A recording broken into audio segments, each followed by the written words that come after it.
Well, and I think what it got me thinking is, do I even want to do this work? Like, I don't know if being good at it is enough for me to want it to be part of my business. Welcome to the Smart Gets Paid podcast with me, Leah Niederthal. I help women land higher paying clients in their independent consulting businesses, but I've never been a salesperson. My background is in corporate marketing, and when I started my first consulting business, I learned pretty quickly that it's about 1,000 times harder to sell your own stuff than it is to sell someone else's. So I taught myself how to do it, and I created the sales approach that I now share with my clients so they can feel more comfortable in the sales process, get more of the right clients, and get paid way more for every client contract. So whether your client contracts are $5,000, $100,000, or more, if you want to work with more of the clients you love, do more of the work you love, and get paid more than you ever thought you could, then you're in the right place. Let's do it together. Thanks for tuning in, and don't forget to rate, review, and share. Hey there, Leah here, and thanks for tuning in. I hope wherever you are, wherever you're listening to this, I hope you're having a good week, making some good progress in your business, and taking some time for you. So it happens a lot that I'll be talking to a woman consultant about her business, and she'll say some version of this statement. She'll say, basically, there are a lot of things I can do. And sometimes it sounds like, my skill sets are really broad, or I help clients with whatever they need, or I do a little bit of everything. And that's true. When you come out of your career working for somebody else, a lot of times you do have a lot of skills and you can do a lot of things. And for the first couple of years in your consulting business, you should do just that. You should take on any client or any project that comes your way that you can do and you'd be excited about. And the goal is to gather data to see how you like it and how you like clients like that. And you should be gathering data about what work you really love to do and what lights you up. And that's what I tell everyone to do in the startup phase of their business, like the first, 18 to 24 months or so. But you don't want to be doing that a few years into your business. Just, going with the whims or the needs of whatever client happens to come your way. Because when you do that, you'll never become the driver in your consulting business. And as you're going from this startup phase, taking on any client or any project, to the messy middle phase, really being in control of the clients and the projects you take on, you get into this transition period where you're starting to really see what work you do want to take on, and you start to see the work that you don't want to take on. And you start to wonder to yourself, can I really say no to this? And that's the moment that the woman I'm talking to in this episode is in. She does a specific type of leadership consulting for mid-size and large companies. And as she's been growing her business, she's been saying yes to a lot of things, which again is what I would tell you to do for those, 2 years or so to get data. And now she has data, and she's realizing that there's one service that she's been offering that she doesn't really like. It doesn't light her up. And in fact, it really drains her. And she's wondering what to do about that now. So in our conversation, you're going to hear a few things. You're going to hear what to optimize your business for, so you're doing work you love. You'll learn an important mindset shift for how to think about this work if you do take on work that you don't love. And you'll hear the trap that a lot of women consultants fall into when they take on work they don't love. And at the point where you're listening in, my client has finished the first section of work in the academy, which we call building blocks. So she's implemented value-based pricing to turn her services into value-based price services. She's gotten even clearer on her best clients and the best work for her. She's done some mindset work about getting clients, and she's created her painkiller statement to communicate the value of her business. And we do that first so that we can then use that information to create a marketing flywheel that brings the right type of clients into your pipeline and a sales system that helps you lead a sales process and land them as clients. So building blocks is a place where everyone starts. And at the end of that section, we have a call and we review it. So that call is what you're listening in on, and that's the work she's just finished. And as you're going to hear, having done that work, that's where she starts to get really clear on what she wants to do and what she doesn't want to do. So I want to send a huge thank you to my client for allowing me to share this conversation with you. Take a listen, and at the end, I'll come back and share a lesson that you can apply to your business. Let's start with where you are right now. How do you feel having done the work that you've done so far? I feel clearer. I think just my head is less muddy, right? So that's really good. I think before I started, And we talked about this earlier on, but it's kind of the knowing you can do all the things and having a hard time picking a lane or like defining it. But I think I just had to get to the point where I let go of like promoting all the other stuff and in that opening statement, right? Because before I was like, I do this and I do this and I do this. And it was confusing to me and to other people. And Yeah. that's hard. Yeah. Like, so I feel like in my head, I'm more confident coming in, like maybe talking about one thing, but letting it be more organic in how I get to other stuff where it's needed. Totally. Yeah. That the way we approach this is like if you can earn their interest, you know, air quotes, Hmm. like and then to keep talking, then and you can ask questions, then the right angle will present itself. And you can make Yeah. yourself more relevant to them than if you just said, here's my menu, right? Yeah. That part's been good. I think that, and it's been kind of fun to see how it's still led to stuff like, because I speak about a lot and it doesn't keep people from coming to me saying, can you also facilitate a session on, or because they can see a lot of the transferable pieces if they've seen me in action. I don't have to Right. like tell them I do all these things. Right. Exactly. If they know you're an expert in something, they Uh-huh. will likely want you to come in for something adjacent, Uh-huh. because they know that you're really good at this one thing. But if they don't know that you're an expert in anything, then it's harder for them to want to come to you for anything, right? And Uh-huh. especially as you talk about this more, what you're going to be doing is planting the seeds for more people to send people to you because they do know what you do, right? And Yeah. and the value you provide. Yeah. From my perspective, it's like, this is where I want you to be, right? At the end of this process, Yeah. feeling clear, feeling more in control so that now we can build something to bring more of the right people to you. But, so A plus. Um, but what were you going to say? Something I noticed that because we went through kind of the value-based pricing and all of that, and that's always been a struggle since I'm about almost 2 years in now, but I feel like I've just been all over the place, right, with pricing and trying things on and not feeling confident. I did notice that some stuff I was maybe diminishing. I was thinking, oh, if I come in and I'm leading a session and it's my IP, it's worth more. Maybe so. But then I had a client that had me come in and they wanted me to facilitate a strategic conversation. And to me, on the surface, that feels like worth less than than my, whatever, my workshop. But it's a lot heavier lift for me to do that because you prepare and you research and you want to connect the dots and you want them to have something valuable as a takeaway that they can action, right? And Mm-hmm. it's a lot more work for me than going in and leading a workshop on Mm-hmm. and maybe it's because it there's stuff you're doing, but it's taking up also just different kind of headspace.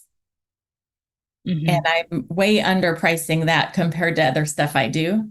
Because I don't know if I just had a I don't know. I haven't done that as much outside of corporate. And in corporate, it's just Mm-hmm. part of your job.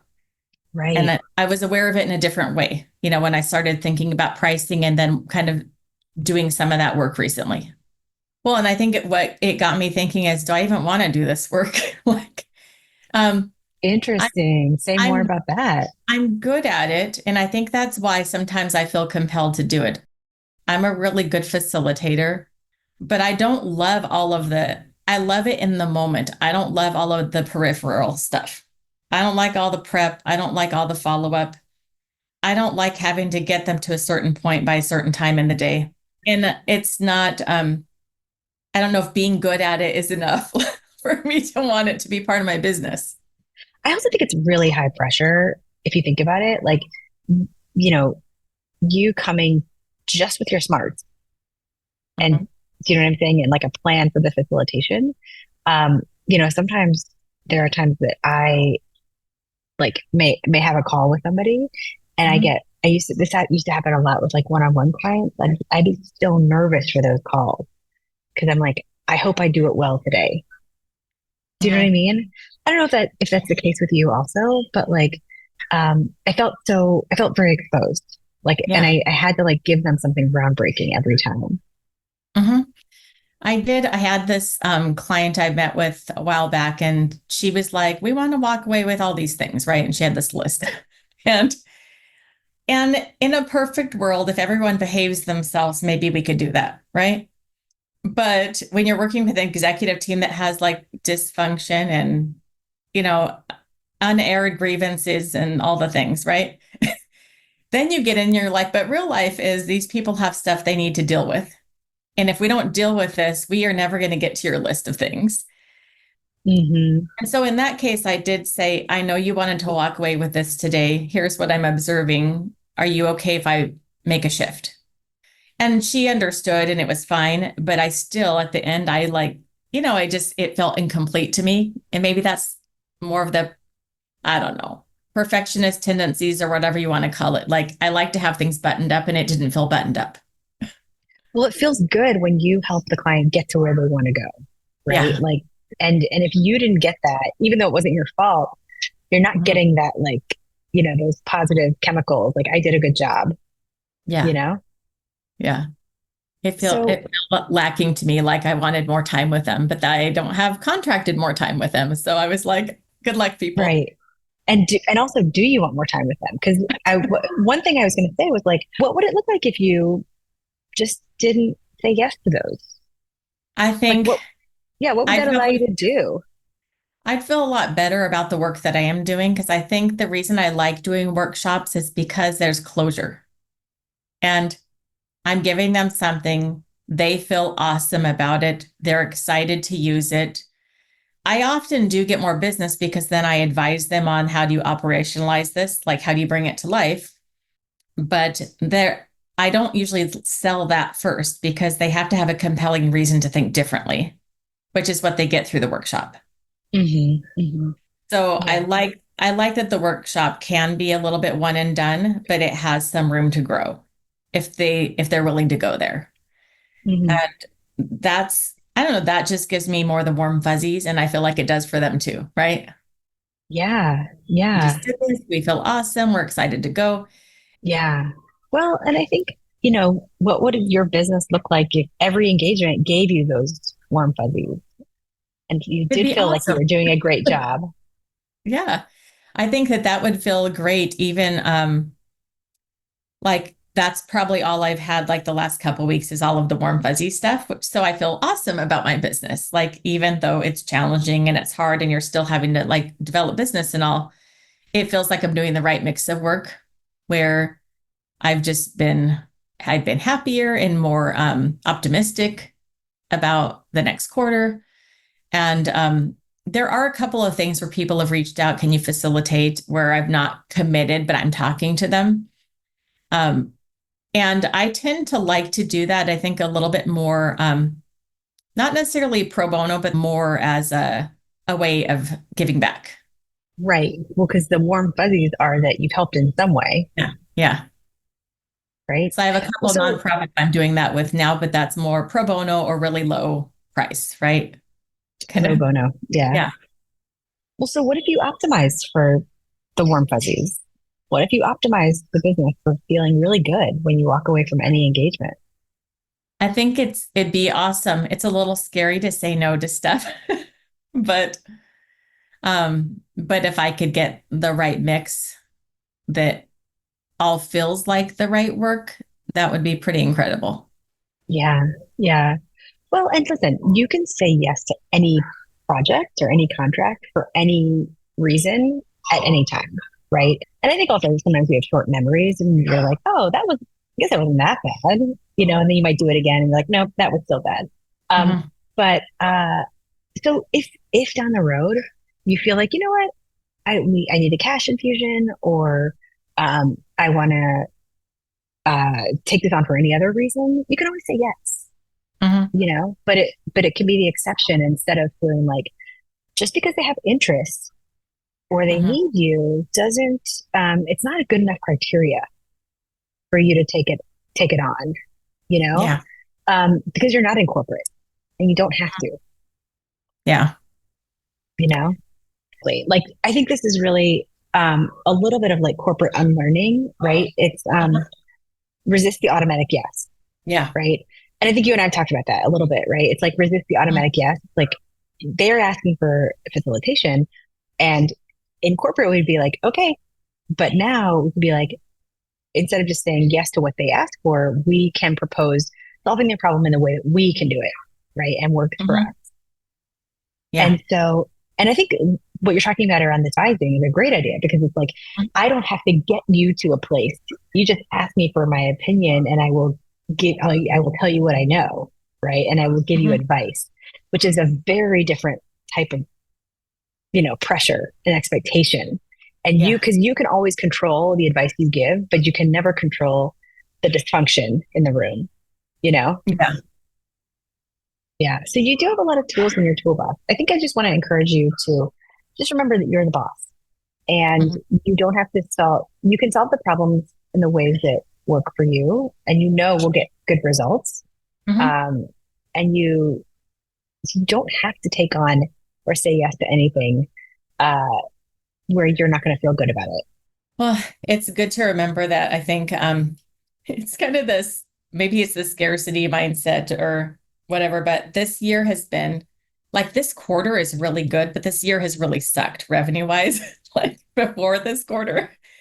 And so there's a part of me that's like just afraid it's gonna like end, right? So like Hmm. saying no to stuff is hard because I don't know what's ahead. And coming from 25 years of having predictability in income, it's been a hard adjustment for me to live in so much uncertainty.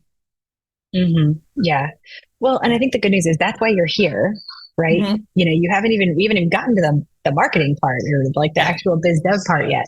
And, when you think about it like that, yes, I mean, listen, like I said, you can say yes to anything for any reason at any time, Hmm. right? And you don't say no to things because I'm telling you to. I'm just saying you can, Yeah. right? You're not required to. But listen, if it would make you feel better to take these on, say yes to them, um, Hmm. so that you can bank the cash and put it in your reserve fund or, do whatever you need to do, um, Hmm. do it. And I would advise you still do it on your terms, right? Your terms meaning you do it when you are available, right? Hmm. If you can't do it for another 8 weeks, you can't do it for another 8 weeks, right? Do it on your payment terms, right? Make sure you're charging a premium for this. This is actually something you don't want to do. You're making an exception, in your Yeah. business to do this. Yeah. So, charge what you want or and charge more than what you want, right? Hmm. Um, and make sure that going into it that you can only control what you can control. So find Yeah. ways to still feel good about it afterwards, right? Yeah. So it's remember you're still the boss no matter what, and um, so your terms, quote unquote, your terms can be a lot of things, and build up a cushion and get into a flow, and then um, I think that the traps people fall into is they say yes to everything forever, Hmm. right? They Hmm. never get to a point or never notice that they're at a point where like, okay, I can slow down. We're out of the woods, right? We're out of Good. the woods. And so, like I said, take on the things that you would satisfy whatever it is you need, if it's to Hmm. fill the cushion or what have you.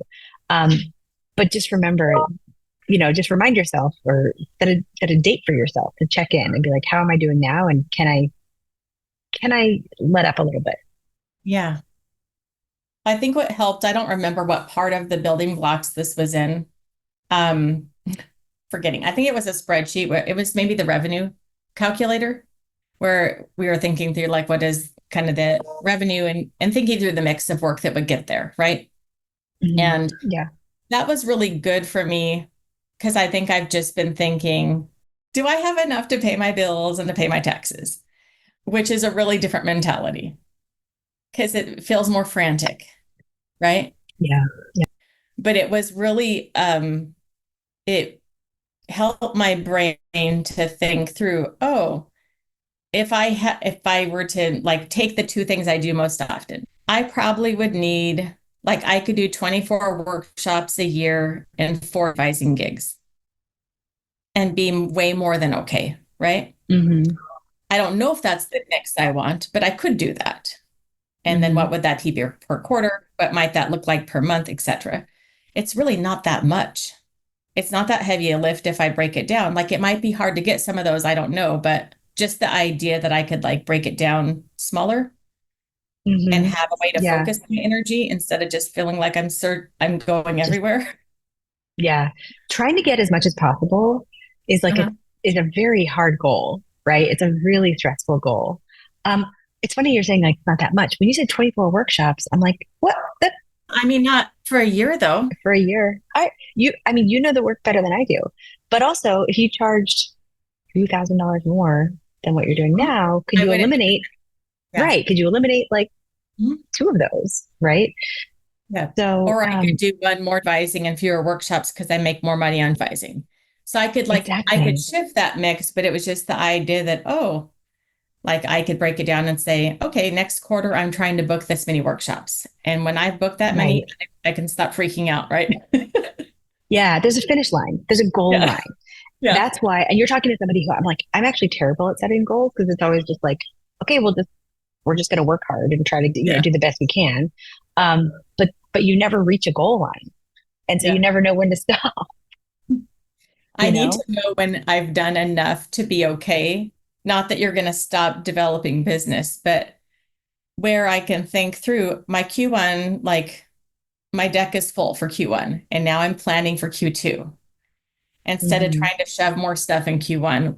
Because right now, I think when people are like, oh, when do you have openings? It's kind of like my mentality has been a little bit more, I'll squeeze it in whenever you want.